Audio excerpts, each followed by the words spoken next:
Assalamualaikum warahmatullahi wabarakatuh. Kami dari kelompok 6 akan mempresentasikan terkait obat dan alat kesehatan hewan. Dan berikut anggota kelompoknya. Yang pertama ada Alia, lalu Adelia, terus dengan saya sendiri Muhammad Dafa, lalu ada Yogi, ada Diana, dan Piki Darmawan. Baik, di sini untuk yang pertama ada tentang hierarki Kementerian Pertanian. Kementerian Pertanian Republik Indonesia merupakan lembaga pemerintahan yang memiliki tanggung jawab dalam penyelenggaraan urusan pemerintahan di bidang pertanian untuk membantu Presiden dalam menjalankan roda pemerintahan. Hierarki organisasi di Kementerian Pertanian disusun secara berlapis dan sistematis guna menjamin efektivitas pelaksanaan kebijakan publik di sektor pertanian. Pada tingkat tertinggi, kementerian ini dipimpin oleh Menteri Pertanian yang bertanggung jawab langsung kepada Presiden Republik Indonesia. Menteri dibantu oleh pejabat eselon, yaitu Sekretariat Jenderal, Inspektorat Jenderal, serta beberapa Direktorat Jenderal dan badan yang memiliki fungsi spesifik di bidangnya masing-masing. Selanjutnya adalah obat dan alat kesehatan. Obat adalah suatu bahan atau campuran bahan yang digunakan untuk mempengaruhi atau menyelidiki sistem fisiologis tubuh dengan tujuan untuk mencegah, mendiagnosa, menyembuhkan, atau mengurangi penyakit.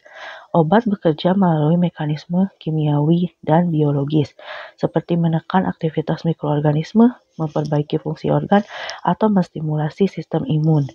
Obat dapat berasal dari bahan alami atau sintetik dan harus memenuhi persyaratan mutu, keamanan, serta efektivitas sebelum diedarkan kepada masyarakat. Selanjutnya, terkait alat kesehatan atau alkes, merupakan instrumen, aparatus, mesin, implan, reagen in vitro, atau bahan lain yang digunakan untuk mencegah, mendiagnosis, menyembuhkan, dan memulihkan fungsi tubuh tanpa melalui aksi farmakologis. Ini dikutip oleh Kemenkes RI 2021. Lalu alat kesehatan berfungsi secara fisik atau mekanis, misalnya alat suntik, stetoskop, termometer, dan mesin pencitraan medis. Penggunaan alat kesehatan yang sesuai standar sangat penting untuk menjamin keselamatan pasien serta meningkatkan efektivitas pelayanan medis. Hal ini dikutip oleh Rohman et al. 2022. Kemudian ada daftar obat ekstra label. Daftar obat ekstra label adalah obat hewan yang digunakan di luar indikasi resmi yang tertera di dalam labelnya. Misalnya, dari segi dosis, spesies, dan cara pemberian. Penggunaan obat ekstra label hanya boleh dilakukan oleh dokter hewan yang memiliki dasar ilmiah yang kuat serta pencatatan medis yang lengkap. Contoh daftar obat ekstra label yang umum digunakan di Indonesia adalah enrofloxacin, gentamicin, dan ivermectin untuk kasus yang tidak tercantum di dalam label pabrikannya. Menurut Wijaya 2021, penggunaan obat ekstra label tanpa pengawasan dapat meningkatkan resiko residu obat pada produk ternak dan resisten antimikroba. Oleh karena itu, pengawasan dan pelaporan kepada otoritas veteriner sangat penting. Peranan farmasis dalam farmasi veteriner.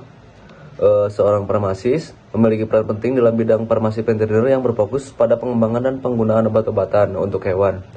Dalam bidang ini, farmasis berperan dalam formulasi dan produk obat hewan, yaitu merancang serta membuat sediaan farmasi yang sesuai dengan kebutuhan fisiologis berbagai spesies hewan agar obat aman, stabil, dan efektif. Selain itu, farmasi juga berperan dalam pengawasan mutu sediaan dan distribusi, memastikan bahwa setiap obat yang diproduksi memenuhi standar kualitas, keamanan, serta disimpan dan disalurkan sesuai ketentuan yang berlaku.